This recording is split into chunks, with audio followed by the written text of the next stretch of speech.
देख रहे हैं सुदर्शन न्यूज। नमस्कार, मैं हूं आपके साथ कनिका अरोड़ा और आप देख रहे हैं सुदर्शन न्यूज। यूपी विशेष बुलेटिन में आप सभी का स्वागत है। इस बुलेटिन की शुरुआत करेंगे इस वक्त की बड़ी खबरों के साथ। तो यूपी के गाजियाबाद से पहली खबर आपको बता दें, जहां जल निगम गेस्ट हाउस में आयोजित हुई प्रेस वार्ता में उप मुख्यमंत्री केशव प्रसाद मौर्य पहुंचे। इसके साथ ही राज्य मंत्री नरेंद्र कश्यप और राज्यसभा सांसद अनिल अग्रवाल भी वहां पर मौजूद रहे। वार्ता के दौरान डिप्टी सीएम ने कहा कि 10,000 महिला समूह को संचालित करने की योजना को जल्द शुरू किया जाएगा। इसके साथ ही ये भी कहा कि 2024 की लोकसभा की तैयारी में केंद्र और राज्य की सरकारें जनता के हितों के लिए लगातार कार्य करने में जुटी हुई है। तो वहीं डिप्टी सीएम ने दिल्ली सरकार पर निशाना साधते हुए कहा कि उनका एक मंत्री तो जेल में है ही और दूसरा मंत्री जेल जाने की तैयारी में है।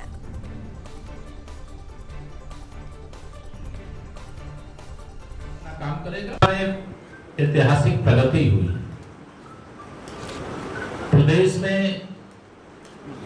2022 में हमें दूसरी बार फिर से जनता ने आशीर्वाद दिया है, मौका दिया है और जिस विश्वास और भरोसे के साथ लोगों ने अपना समर्थन दिया, उस विश्वास को, उस भरोसे को पूरा करने का हर संभव प्रयास कर रहे हैं। 2024 लोकसभा चुनाव की दृष्टि से भी हमारी पार्टी भी पूरी तरह से तैयार है और हमें विश्वास है कि 75+ का जो लक्ष्य है उत्तर प्रदेश में, उसको भी हम लोग पूरा करें। अगली खबर चंदौली से है, जहां कोदई गांव में दो पक्षों के बीच मारपीट की सूचना पर मामले को शांत कराने पहुंची और पुलिस पर ग्रामीणों ने जानलेवा हमला कर दिया, जिसमें एसओ समेत 7 पुलिसकर्मी घायल हो गए। घटना की जानकारी होते ही महकमे में खलबली मच गई और मौके पर कई थानों की फोर्स को भी तैनात किया गया। आनन फानन में सभी घायल पुलिसकर्मियों को जिला अस्पताल में भर्ती कराया गया। मामले को लेकर के एसपी ने बताया कि घायल एसओ और पीड़ित पक्ष की ओर से 23 नामजद के खिलाफ मुकदमा दर्ज किया गया।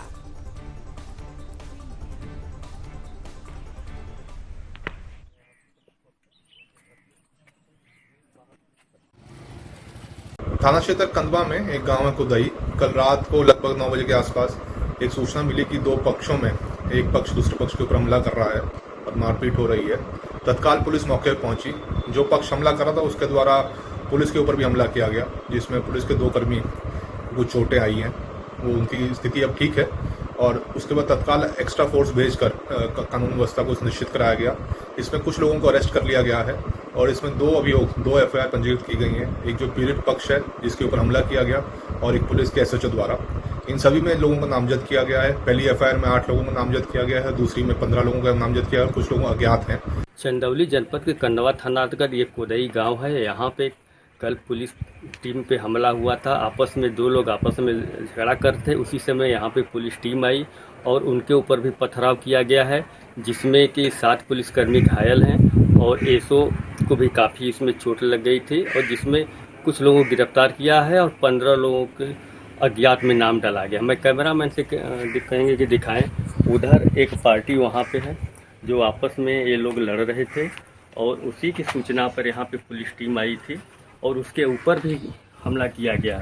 और एक पक्ष ये है जो इसमें बैठे हुए हैं, तो ये भी इसमें है। बाकी घर के लोग यहाँ से फरार हैं और घर पे ताला लगा हुआ है। और तत्काल मौके पर एसपी अंकुर अग्रवाल, सीओ रामवीर सिंह और तमाम पुलिसकर्मी कई थानों की फोर्स यहाँ पे आई थी। कैमरामैन से कहेंगे दिखाएं, यहाँ पे ये ताला लगा हुआ है। बाकी घर के सदस्य सब यहाँ पे फरार हुए हैं और पुलिस टीम का दबिश जारी है। कैमरामैन जितेंद्र, जिला समाचार प्रशांत सिंह, जनपद चंदौली। सीतापुर में भिक्षा मांगने गए 2 बाबाओं को मुस्लिम समुदाय के लोगों ने जमकर पीटा। घटना की जानकारी होते ही बजरंग दल समेत अनेकों संत मौके पर पहुंच गए और प्रदर्शन करते हुए पुलिस से कार्रवाई की मांग की गई। तो वहीं संतों और बजरंग दल के गुस्से को देख करके पुलिस ने कार्रवाई की बात कहते हुए किसी तरह से मामले को शांत किया। दरअसल शिष्य जवाहर गिरी अपने गुरु मित्र सेन के आश्रम आए थे और भंडारे के लिए वो भिक्षा लेने गांव-गांव जा रहे थे। इस दौरान वह करसा गांव पहुंचे, जो मुस्लिम बाहुल्य क्षेत्र है। वहां मुस्लिम युवकों ने बाबा को जमकर पीटा और भिक्षा के 35,000 रुपए भी छीन लिए। तो वहीं पुलिस ने आरोपियों पर कार्रवाई करते हुए फिलहाल 4 आरोपियों को गिरफ्तार कर लिया है।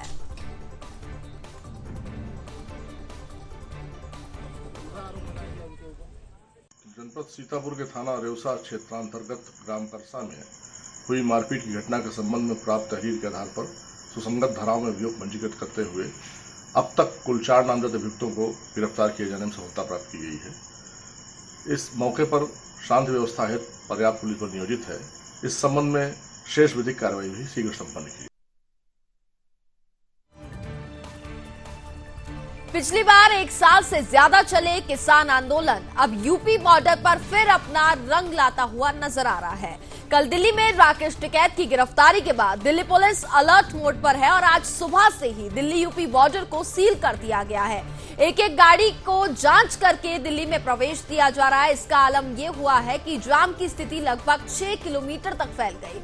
वहीं जंतर मंतर पर संयुक्त किसान मोर्चा ने महापंचायत शुरू की है और किसानों ने जंतर मंतर पर बैरिकेडिंग को भी गिराया। गाजीपुर बॉर्डर पर कई किसान हिरासत में भी लिए गए हैं।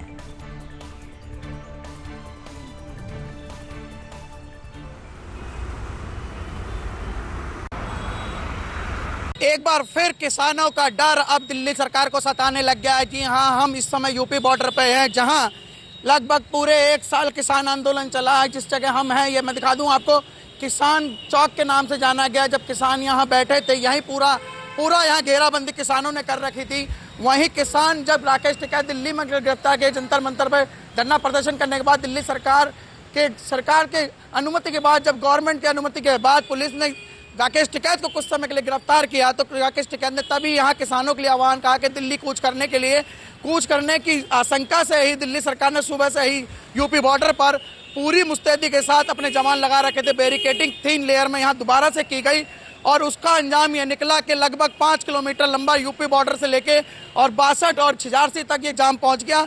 अब इस बात को कम से कम 3 घंटे हो चुके हैं। 3 घंटे से जाम में बीतने के बाद पब्लिक अब कुछ राहत महसूस कर रही है, क्योंकि यहाँ बैरिकेडिंग को कुछ खोला गया है और यहाँ वाहन दिल्ली पुलिस ने निकालने चालू किए हैं। अभी तक ये आशंका थी कि किसान यहाँ कुछ पहुँच सकते हैं, लेकिन सुबह से यहाँ किसान नेता को यहाँ पहुँचा नहीं है। उसके बाद दिल्ली पुलिस ने पूरी जानकारी और पूरे इनपुट को देखते हुए एलआईयू की रिपोर्ट के बाद यहाँ बैरिकेडिंग को खोला है और पूरा ट्रैफिक निकालना यहाँ शुरू किया है।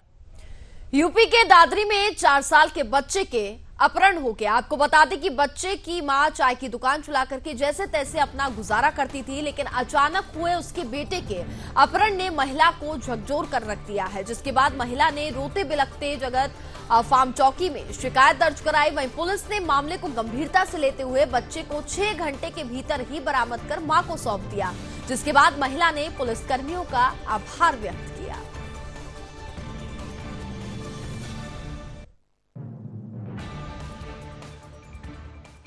गौतम बुद्ध नगर कमिश्नरेट के सेक्टर बीटा 2 थाने में मौजूद है, जहां पर कल शाम को लगभग 7:30 से 8 बजे के आसपास एक बच्चे का अपहरण किया गया था। कुशल नेतृत्व में कई टीमें गठित की गई और अथक प्रयास से 6 घंटे के अंदर बच्चे को रिकवर किया गया।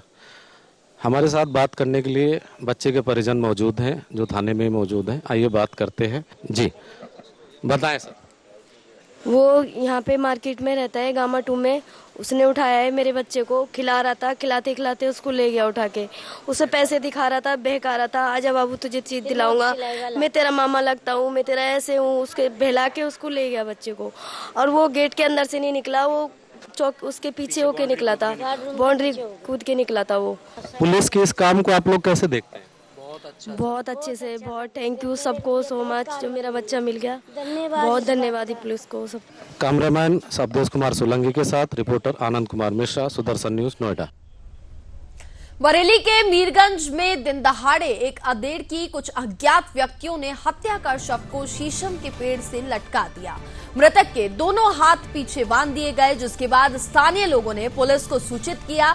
सूचना के बाद मौके पर पहुंची पुलिस ने शव को स्थानीय लोगों की मदद से नीचे उतरवाया। और वहीं मृतक के भाई महिपाल ने बताया कि जब वह देर रात तक घर नहीं लौटे तो परिजनों ने तलाश शुरू कर दी। तभी उन्हें किसी शव के पेड़ पर लटके होने की सूचना मिली थी, जिसकी पहचान के लिए उन्हें बुलाया गया था।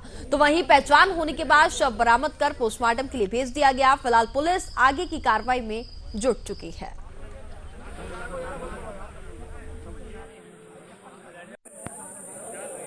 थाना क्षेत्र मीरगंज के एक गांव में एक व्यक्ति का शव पेड़ से लटका हुआ प्राप्त हुआ है, जिनकी पहचान हो गई है। उनके परिजनों की इसकी सूचना दे दी गई है। परिजनों ने अभी कोई तहरीर थाने पर नहीं दी है। घटना के वास्तविक कारणों की जानकारी के लिए जो है उसकी सबका पोस्टमार्टम कराया जा रहा है, तदनुसार कार्रवाई सुनिश्चित कराई। फोन नहीं उठा रहा था, किसी ने तो बताया होगा फोन नहीं उठ रहा था इनका। फिर मैंने राजू को कॉल की, जो जनसेवा केंद्र है उनका। मैंने इनका फ़ोन ना उठा, वो सवाल को काफ़ी टाइम हुई वो। तो राजू बोले मैं देखता हूँ, 2-4 जगह फ़ोन कर गए, तो बोले मैं लगा रहा हूँ। राजू उन्होंने लगाओ फ़ोन उन्होंने ना उठो। फिर उन्होंने कहा दूसरी लाइन पे लगाओ लोकेशन पर। हाँ, तब यहाँ की लोकेशन देंगे। अगली खबर यूपी के फिरोजाबाद से है, जहां महिलाओं के प्रति हो रहे दिन पर दिन अपराधों को रोकने के लिए वरिष्ठ पुलिस अधीक्षक के निर्देशानुसार अभियान चलाया जा रहा है। इसी कड़ी में पुलिस को बड़ी सफलता भी हाथ लगी है। आपको बता दें कि पॉक्सो एक्ट में फरार चल रहे 15,000 रुपए के इनामी साहिल के साथ दुर्वेश और संजू को रामनगर से गिरफ्तार कर लिया गया। फिलहाल पुलिस आरोपियों को जेल भेज चुकी है और आगे की कार्रवाई शुरू कर दी गई है।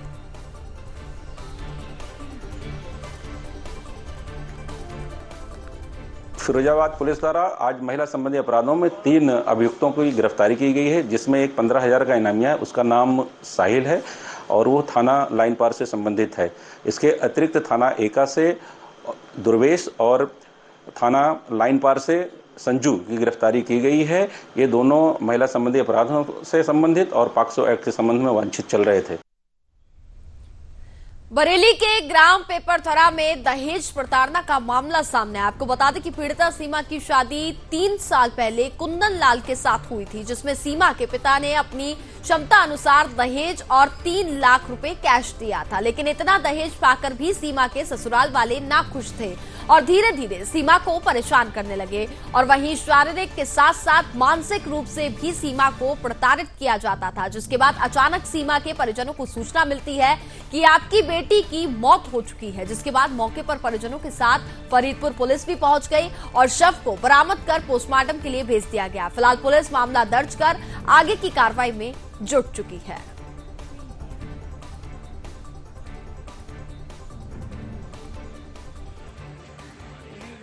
लड़की का मर्डर हो गया बत्तरा में, भगवंतापुर के पास। ये फरीदपुर थाना में पड़ता है, पिपथरा गाँव। इसी में हमारी लड़की का मर्डर हो गया, जी ले चक्कर थाने में।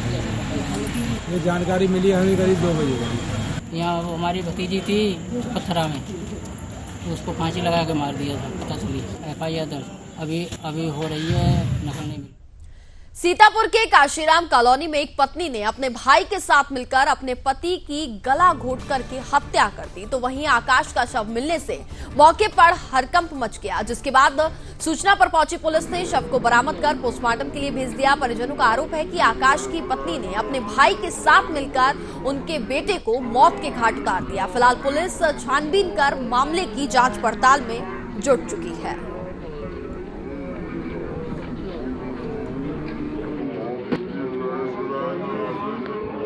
सब है, हम उससे बड़े हैं, हमारा छोटा भाई है वो, उसका नाम आकाश कश्यप है।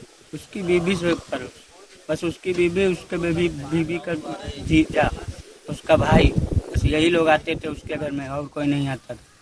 क्या लगता काहे के लिए मारा होगा, कोई कारण? कारण लड़ाई झगड़ा शुरुआत में हुई थी, तो उसकी बीबी भाग गई थी, फिर पुलिस केस कर दिया। वहाँ से हम चुड़ैती का नंबर हुआ, फिर चुड़ैती गए, फिर अभी ऑटो अपना ले लिस, ऑटो चलाए लगा, सही साठ हुआ, फिर अभी 1 महीना हुआ है तब ले। अगली खबर यूपी के जलेसर से है, जहां ग्राम रतनपुर के श्रद्धालु जन्माष्टमी पर दर्शन करने के लिए मथुरा गए थे।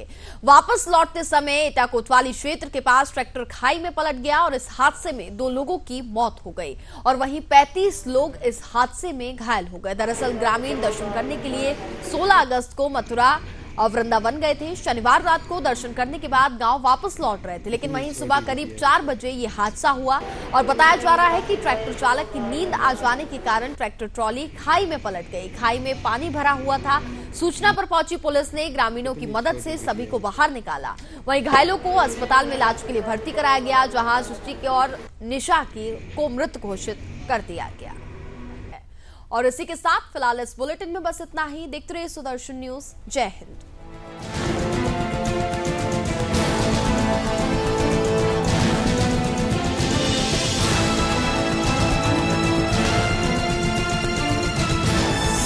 आप देख रहे हैं सुदर्शन न्यूज।